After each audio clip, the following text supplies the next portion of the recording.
मैं कहती तो सुन चैनल पर आज की कहानी बेड़ी, जिसे लिखा है जयशंकर प्रसाद जी ने। बाबूजी, एक पैसा। मैं सुनकर चौंक पड़ा। कितनी कारुणिक आवाज़ थी। देखा तो एक 9-10 बरस का लड़का अंधे की लाठी पकड़े खड़ा था।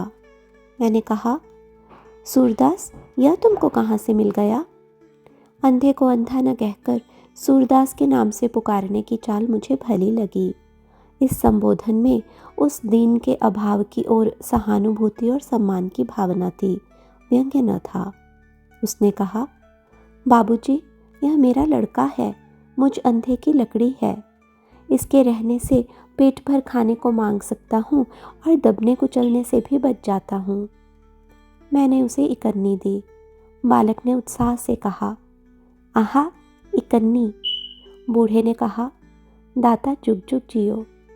मैं आगे बढ़ा और सोचता जाता था, इतने कष्ट से जो जीवन बिता रहा है, उसके विचार में भी जीवन ही सबसे अमूल्य वस्तु है। हे भगवान, दीनानाथ करी क्यों देरी। दशाश्वमेध की ओर जाते हुए मेरे कानों में एक प्रौढ़ स्वर सुनाई पड़ा। उसमें सच्ची विनय थी, वही जो तुलसीदास की विनय पत्रिका में ओतप्रोत है।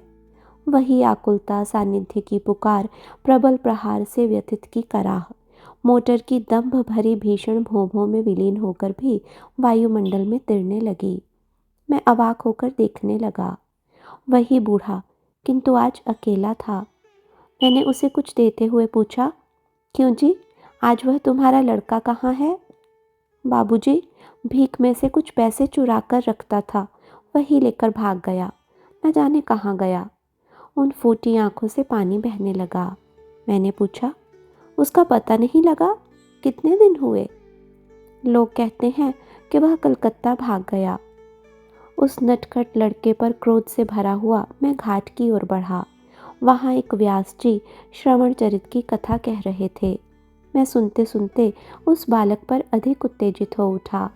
देखा तो पानी की कल का धुआं पूर्व के आकाश में अजगर की तरह फैल रहा था। कई महीने बीतने पर चौक में वही बूढ़ा दिखाई पड़ा।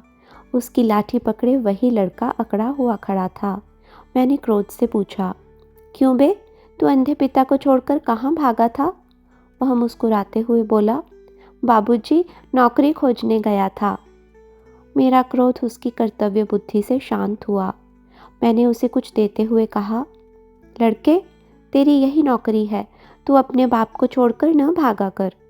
बूढ़ा बोल उठा, बाबूजी, अब यह नहीं भाग सकेगा, इसके पैरों में बेड़ी डाल दी गई है। मैंने घृणा और आश्चर्य से देखा, सचमुच उसके पैर में बेड़ी थी।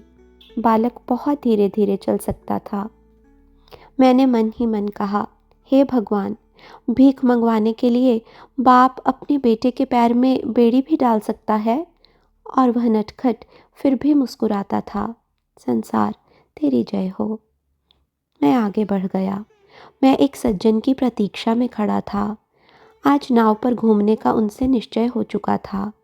गाड़ी, मोटर, टांगे टकराते टकराते भागे जा रहे थे, सब जैसे व्याकुल।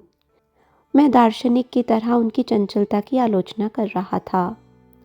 सिरस के वृक्ष की आड़ में फिर वही कंठस्वर सुनाई पड़ा। बूढ़े ने कहा, बेटा, 3 दिन और न ले पैसा। मैंने रामदास से कहा है, साथ आने में तेरा कुर्ता बन जाएगा, अब ठंड पड़ने लगी है। उसने ठुनकते हुए कहा, नहीं, आज मुझे 2 पैसा दो, मैं कचालू खाऊंगा। वह देखो, उस पटरी पर बिक रहा है। बालक के मुंह और आंख में पानी भरा था। दुर्भाग्य से बूढ़ा उसे पैसा नहीं दे सकता था। वह न देने के लिए हठ करता ही रहा, परंतु बालक की ही विजय हुई। वह पैसा लेकर सड़क की उस पटरी पर चला। उसके बेड़ी से जकड़े हुए पैर पैतरा काटकर चल रहे थे, जैसे युद्ध विजय के लिए। नवीन बाबू 40 मील की स्पीड से मोटर अपने हाथ से दौड़ा रहे थे। दर्शकों की चीत्कार से बालक गिर पड़ा। भीड़ दौड़ी, मोटर निकल गई और वह बूढ़ा विकल हो रोने लगा। अंधा किधर जाए? एक ने कहा, चोट अधिक नहीं। दूसरे ने कहा, हत्यारे ने बेड़ी पहना दी है, नहीं तो चोट क्यों खाता? बूढ़े ने कहा। काट दो बेड़ी, मुझे न चाहिए।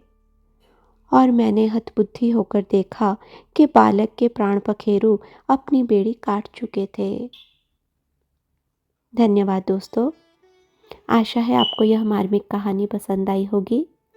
इसी तरह की और भी ढेर सारी कहानियाँ सुनने के लिए हमारे साथ जुड़े रहें, हमारे चैनल को सब्सक्राइब करके। अगली कहानी के साथ शीघ्र ही फिर मुलाकात करेंगे। तब तक के लिए नमस्कार।